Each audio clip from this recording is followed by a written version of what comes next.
Bonjour à toutes et à tous et bienvenue à l'Open de Gien, le 4e Open de la saison.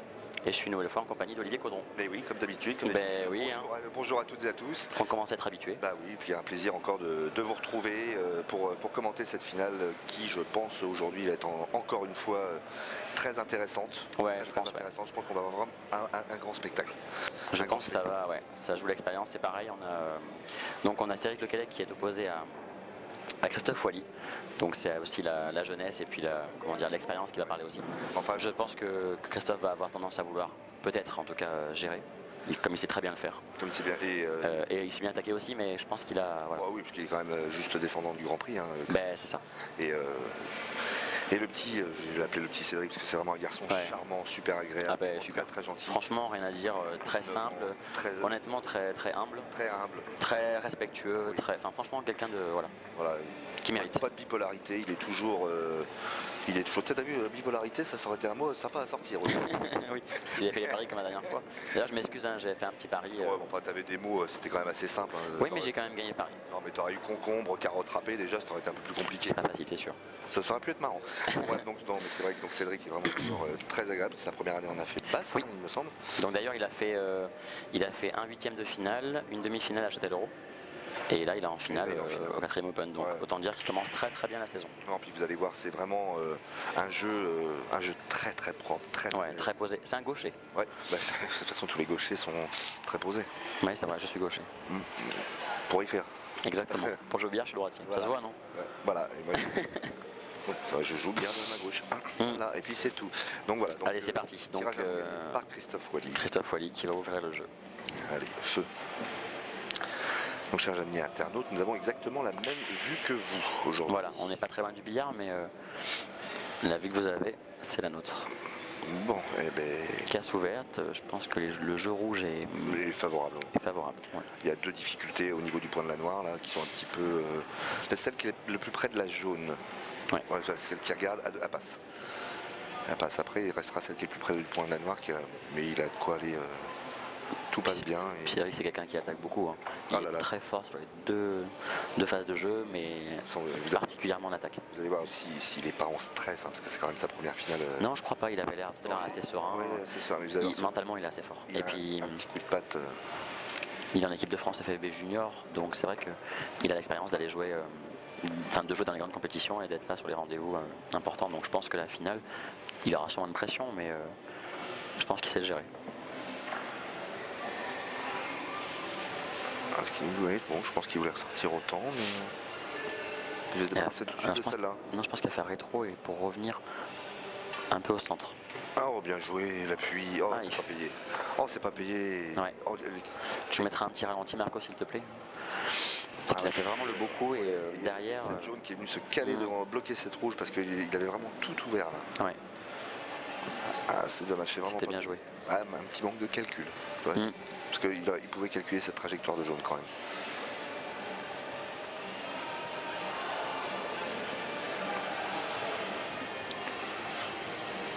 T'es sûr que t'es gaucher toi quand t'écris? Non, parce que là j'écris comme ça. Parce que là t'écris de la main gauche, c'est vraiment une catastrophe. Je pense pas, non. Et là j'écris mal parce que je suis comme ça à main levée. Si, c'est quand même pas beau. Hein. Non, mais j'ai écrit le ralenti pour Marco. Regardez comment il écrit. C'est d'horreur. Non, mais à ce moment-là, il est sur le billard. Ouais, alors là, du coup... Ah, mais il en a mis une deuxième. Ouais, il regroupe les jaunes à droite, en fait. Il regarde pour le 2 bandes avec appui. Alors, là, s'il le fait... Une 2 bandes d'appui, ah ouais, il est... Non, direct. Ouais, puis il a pris le contact. Ouais, en fait, il a fait double contact. C'est-à-dire que la blanche a retouché la jaune. La rouge, pardon. Alors, Christophe, du coup, maintenant, c'est lui qui a table ouverte. Ouais, il y a une belle table. Il a une belle table. Et il y a moyen de bien faire. On le bille sur bille légèrement décalé au départ. Oui. Qu'est-ce que t'as fait? Ça va, cousin? Chut, il y a une finale. Et oui, parce que comme vous le savez, dans le monde du billard, on a des grands comiques. Ouais, toi, il me semblait... Ouais, alors il a voulu faire bille sur bille, je pense qu'il espérait que la bille qu'il a percutée en premier retape la jaune, la première jaune. Et là par contre, ouais, et du coup Cédric, celle-là déjà elle passe. Oui, en bambi trou, mais je crois que même qu'elle passe direct. Ouais, mais non, il va bloquer. Ah, elle tombe. Non, Oh. c'est très bien dosé, parce que là, il faut le doser. Hein.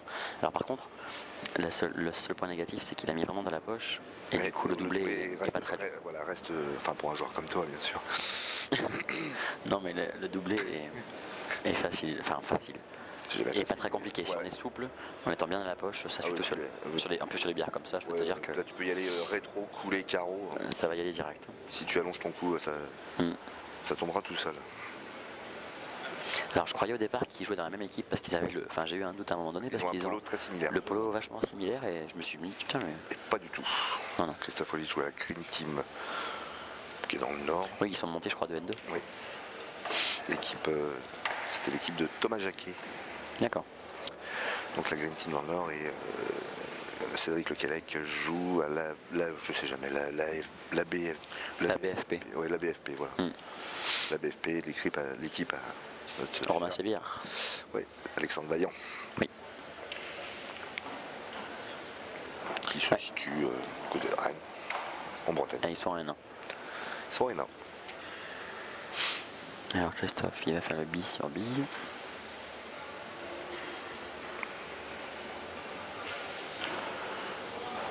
Alors ça c'est quelqu'un de très posé lui. On voit qu'il est. Ouais. Ah, par contre si elle tombe, il faut pas qu'elle tombe. Il ligne très peu. Ouais, il reste en arrêt. On a l'impression qu'il s'endort. Enfin pas qu'il s'endort mais. Si, on va lui dire, je lui ai dit tout. Non mais voilà, il est très posé, très calme, très. Ouais, on se met en position, il laisse passer, des fois ça peut être une bonne vingtaine de secondes. Alors on se dit est-ce qu'il doute ou pas? Non, c'est sa façon de jouer. Ouais. Donc là il va jouer la bille au centre.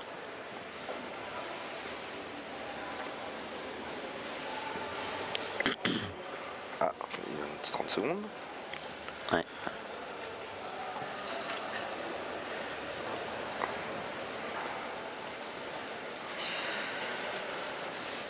Et puis je pense qu'on va souvent l'entendre ça avec Christophe. Ouais, puis là il faudrait qu'il se dépêche parce qu'il doit être à 10 secondes. Non.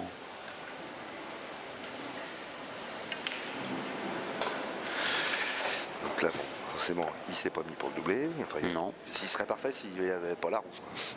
Ouais. C'est bizarre comme il joue. Ouais, là je trouve qu'il. Alors moi je pense qu'il va essayer de jouer cette bille qui est en poche et de revenir sur la rouge. Qui est vraiment la plus proche de. Voilà, qui est au point de la noire, exactement. Je voulais. Comme ça, s'il revient là, il peut faire doubler sans problème. Et même s'il revient pas assez, il peut même débloquer la bille qui est dans Ce serait bien même qu'il ne revienne pas assez, qu'il ait un angle pour repartir dans sa zone de jeu là-bas quand même. Par contre, il faut qu'il soit du bon côté. Hein. Mais il va se retrouver quand même. C'est fort. Oh là là là là. C'est parfait. Il est parfait. Il est pénalty dessus, donc mais trop parfait justement. Voilà, parce que derrière il va être obligé de revenir dans les deux rouges au milieu, en espérant pas se cacher pour jouer après au fond et finir. Ah ben oui.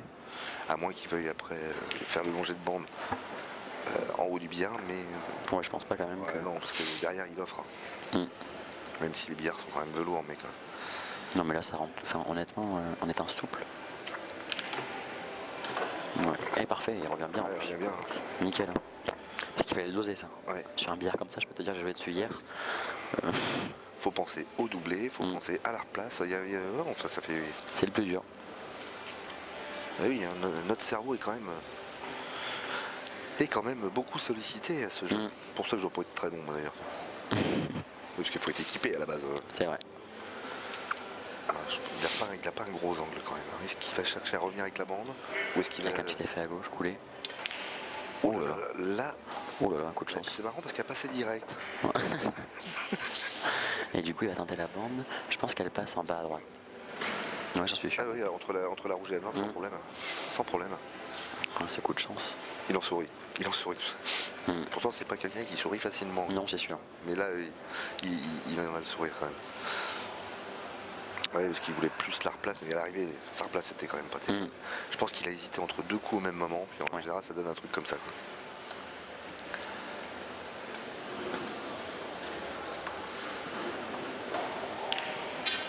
Quoi. Fausse queue. Alors c'est pas compté comme une faute. Hein. Mais là, moi, d'où j'étais, c'est un macro, tu pourras mettre un ralenti, ça me fera plaisir de le revoir parce que j'ai l'impression que sa queue, par contre, a roulé quand même sur la planche. Ah ouais. Ouais, d'où j'étais, c'est le sentiment réel que j'ai eu. Maintenant, bon, on peut pas dire qu'il ait spécialement besoin de vis. Aïe, aïe, aïe, aïe, aïe, aïe. Il a cru que la jaune, il aurait été parfait. Et ouais, c'est le dosage. Je te dis, c'est vraiment compliqué le dosage. Mais et puis là, on a joué toute la matinée sur des bières de championnat. Là, on arrive, ils arrivent, ça s'est repassé, c'est dur à doser, ouais. Alors il faut savoir que les fausses queues ne sont plus considérées comme des fautes. Alors que moi je dirais tout de suite c'est faute. Moi. Non, parce qu'en fait, si tu veux, à partir du moment, on en a parlé avec Ludovic Mondari il n'y a pas très longtemps, donc pour votre info, une fausse queue n'est pas faute, sauf si vraiment la virole touche en premier la blanche. Pas mal joué ça. En premier, c'est-à-dire que tu peux faire fausse queue et toucher avec... Parce qu'en fait, ce qu'il faut considérer, c'est que qu'est-ce qui va toucher la... Enfin, du moins, qu'est-ce que... La bille va être touchée par automatiquement le procédé en premier. C'est très rare. Ça veut dire que si on prend la virole en premier, c'est que la blanche saute. D'accord. Complètement.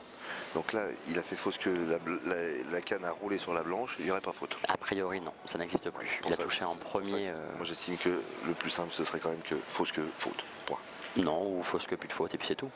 Sauf que tu sautes la blanche, comme ils ont fait actuellement. Après, si la blanche saute et qu'elle arrive sur une bille, pas forcément derrière, mais juste devant, il y a faute. Parce qu'au moment de l'impact, elle n'est pas en contact avec le tapis. Mais bon, ça des fois, tu vois, si on considère cette faute-là, alors qu'est-ce qu'il y a? Ah ouais, alors là, il est ouvert. Hein. Là, il lui a complètement ouvert. Si on considère cette faute-là, tu sais que tu arrives, si la blanche arrive sur une partie de bille, comme c'est indiqué dans la règle, au casse, quand tu es à la casse, tu le fais systématiquement. Parce que tu envoies tellement fort que ta blanche enfonce le tapis. Des fois elle saute la blanche. Mais si elle saute, c'est qu'il y a une raison. Oui, donc si tu dis que c'est-à-dire que si tu touches la bille sans être en contact avec le tapis, c'est logiquement il y a faute. Ah bah c'est dans le guide. Hein. C'est marrant, hier bon, j'ai quand même gagné une manche, j'ai quand même gagné la manche, mais justement je lui ai demandé s'il y avait faute parce qu'il a fait fausse queue, mon adversaire a fait fausse queue. Et limite a failli passer par-dessus la bille, mais il l'a touché quand même avant par le dessus et après passer par-dessus. Mais normalement oui. Enfin,